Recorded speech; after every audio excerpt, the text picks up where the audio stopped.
Hey everyone, it's Plushie. I don't know about you, but I tend to do the leveling roulette almost every single day. And what I noticed is that we tend to get the ARR dungeons quite often. I figured why not share some of my tricks to make the dungeons go by way faster, because ARR dungeons are very outdated and they are cheesable easily. Starting off with Sastasha, it's probably one of the fastest dungeons in the game. Right at the beginning, you just have to check the color and do the first few trash pulls, and then you get to a place with a lot of clamps in a long path. All you need to do is run straight to the boss area, because the clamps can't move, and they spawn fireflies only when the fireflies dies. And when you get to the boss area, all the fireflies are gonna follow you, but they die with only 2 hits. So it makes it extremely easy and extremely fast, and you save a lot of time instead of waiting one by one to kill the clamps whenever they open up. After beating the Chopper boss and the Captain Madison, you will be getting in a huge room with a bunch of monsters. You can safely run up to the first door because the monsters in these dungeons are really weak.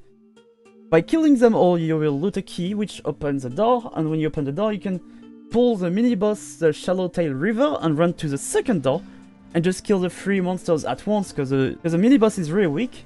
And then you can pick up yet another key to open the second door.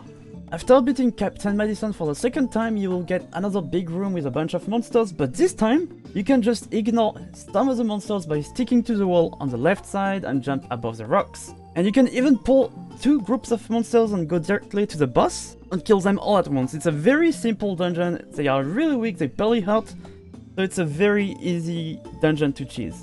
And as you can see on the screen, it took us way less than 10 minutes to beat the dungeon. I really hate to ask this mid through the video, but if you like my videos, I would appreciate if you dropped a like and if you subscribed. Even comments are really great. The second dungeon is the Tam-Tara Deepcroft. It's a very straightforward dungeon. All you need to do is from the beginning run up to the first boss, pulling every single monsters on the way.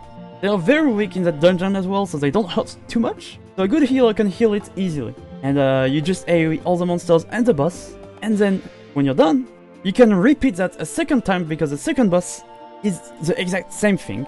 And then you can pull all the monsters for the third part as well, but it's gonna be harder because there's way more monsters, so it's gonna be harder to tank. But yeah, as you can see, Tam-Tara Deepcroft is extremely fast, and once again we beat it in a very short amount of time. The third dungeon is the Dzemael Darkhold. This one is very easy, but I noticed a lot of people are too scared to try. You pull every monster from the beginning right before the first boss in the blue crystal area, and you just AoE, you barely take any damages, you barely have to heal, and this one is gonna save you so much time because I noticed a lot of people just pull a few monsters, go in the first blue crystal area, again on the second area, and then on the third area, when you just can kill every single monsters in one single pull. The fourth dungeon is the Sunken Temple of Qarn. It's a dungeon where you're supposed to have the flame and the fruit stones, which means you have to open some rooms and then kill the monsters in it and pick up the items when you can just run up to the last area. Purposely fail the stone thing, and then it will just spawn a bunch of monsters that you kill easily in one single pull, and then you can go straight to the boss. It's gonna save you a bit of time instead of doing pointless side steps. And that's all for this video. I hope you learned some things. I hope you're gonna get to do the dungeons way faster, and if it was helpful, I would really appreciate a like. I would appreciate if you dropped a comment because it helps my channel, and I would really appreciate a subscription. With that said, I hope you have a great week. See you, bye!